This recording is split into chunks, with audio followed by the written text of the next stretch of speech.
Hi everyone, and welcome back to Jessie Kate Creates. I'm Jessica, and before we get into today's card, I wanted to come on camera and take a few seconds to share a few things with you guys. The first one is that I want to apologize again because there's definitely some shaky footage in this video. But the good news is that my husband has worked with me to figure out a new way to rig up my phone. I use my phone to film all of my YouTube videos, so we figured out a different way to rig it so that it shouldn't shake anymore. We've tested it a few times and it looks so much better. So this should be the last video with shaky camera shenanigans in it. So there are a couple items I use that I don't think in the video I ever tell you what they are, like directly show them to you. So I wanted to take a few minutes to do that now in case you're curious when you watch the video. So the first thing, if you've watched my last few videos, you know I am on a sticker kick right now. And that's mainly because I have like a million stickers in my stash that I'm just really trying to work my way through. So in today's video, I use these guys. They're just really cute party animal stickers that I picked up from the Dollar Tree. This is 2 packs combined because I had a little bit from each pack.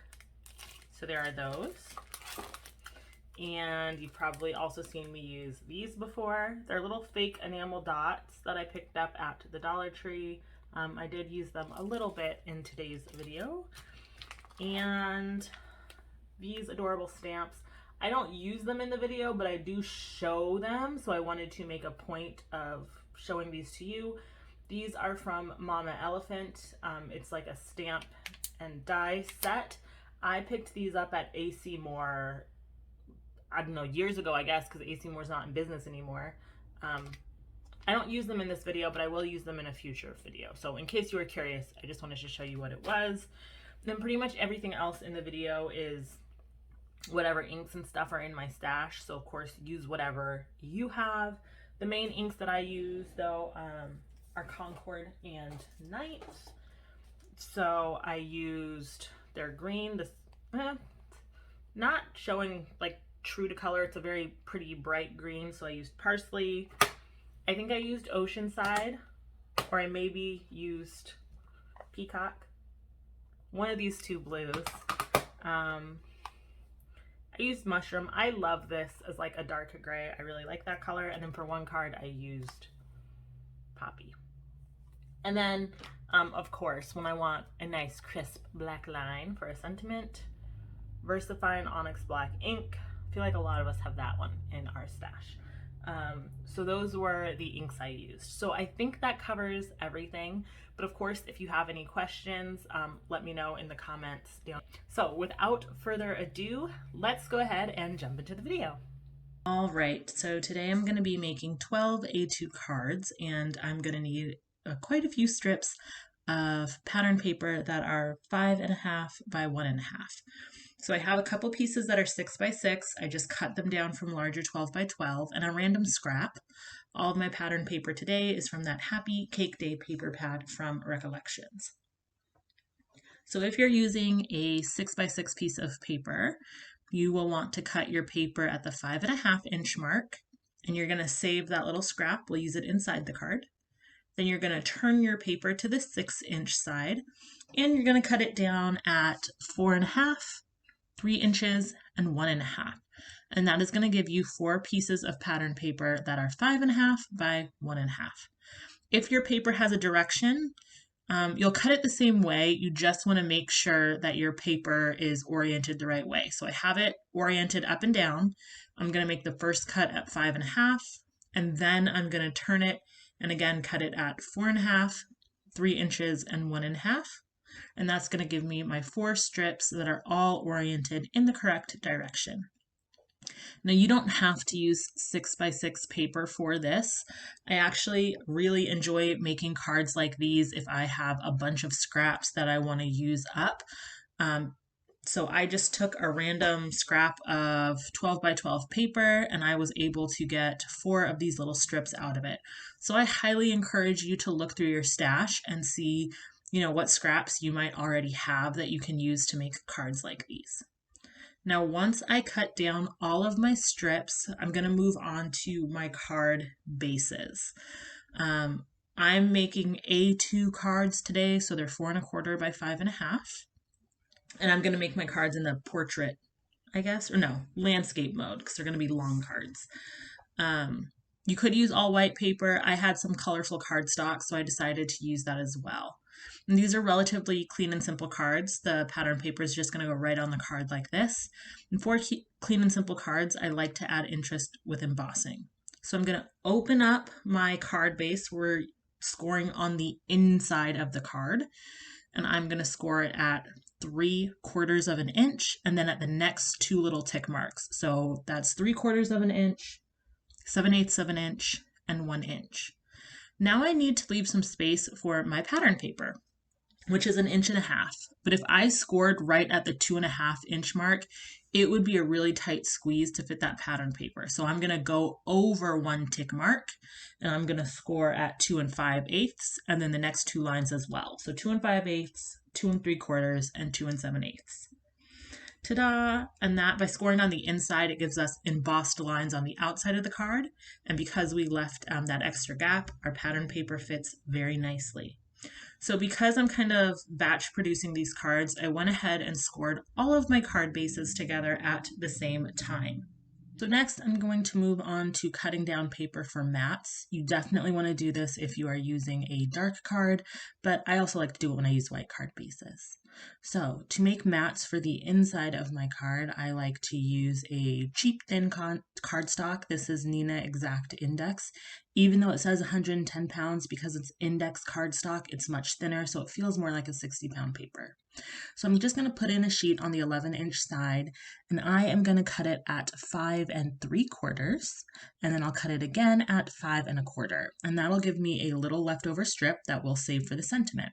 Then I'm going to turn the paper to the 8-inch side and cut at 4 1/2 and 4. It gives me 2 more strips, and it also gives me 4 perfect mats for inside of an A2 card.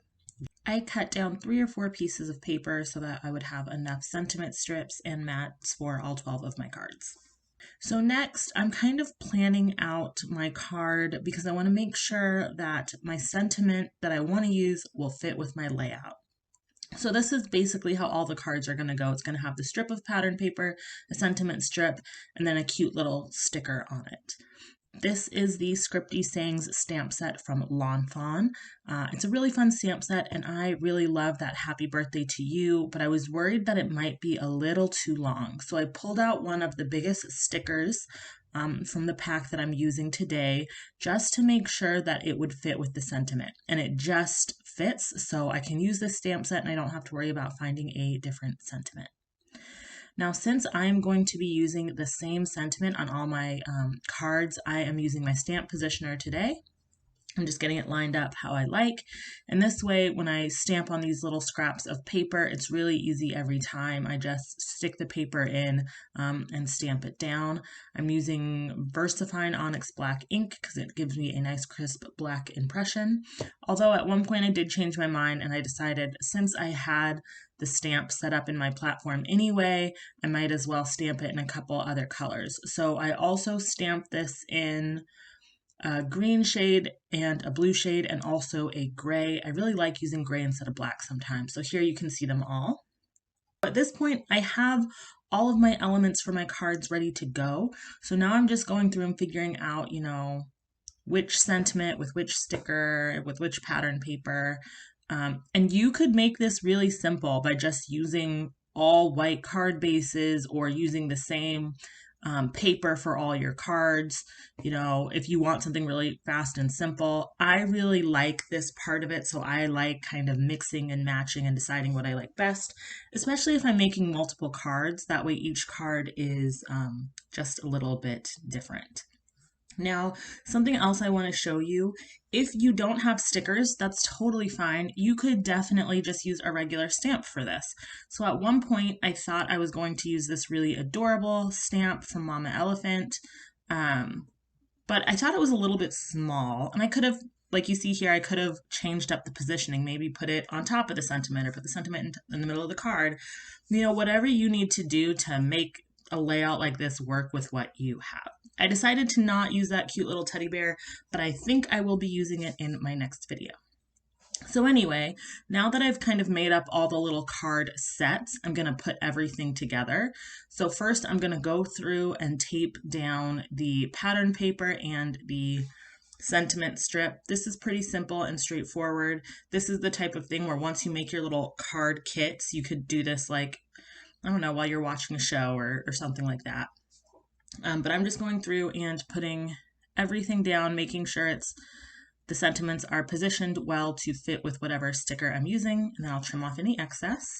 And once I had done that to all of the cards, then I'll go back and add a little bit of foam tape to the back of my stickers and press them down. I'm using a lot of foam tape. You might not need to use this much, but I know these cards are going to be handled a few times before they get to their recipients, so I just wanted to make sure that everything was nice and firm and stuck in place. Now you see I have these fake enamel dots from Dollar Tree, and initially I thought I was just going to go through and add these to all of my cards, but after adding them to one or two of the cards, I decided I actually really liked the way they looked without the enamel dots. So I only ended up using these on 2 of the cards, but if you wanted to use them on all of the cards, you definitely could. So now our last step with the fronts of the cards done is to finish up the insides. So I'm just taking the scraps from the pattern paper we cut down earlier. I'm trimming them down into little strips that are about 1.5, maybe 2 inches long, and then cutting a banner into the end and taping that down to the mats we made for inside of our cards. And then I will just adhere those inside the card with my tape runner. Easy peasy. You definitely want to add a mat to your card if you're using a dark card like I was here, but you'll also see in a second, I really like to add mats in all of my cards, even when I'm just using a white card base. I don't know, I just think it looks nice, but that's totally just a me thing. If you don't want to do that, you definitely don't have to. Here is a look at all of the final cards. As you can see, for 2 of them, I did not put the stickers because I know not everyone likes the cutesy, and I will be donating these, so I wanted some variety. These cards were really simple and came together rather quickly. That one is my favorite. And here are the 2 with the enamel dots. Thank you guys so much for watching. I hope you enjoyed this video. If you did, give it a like and be sure to subscribe so you catch all my future videos. I'll see you next time. Bye.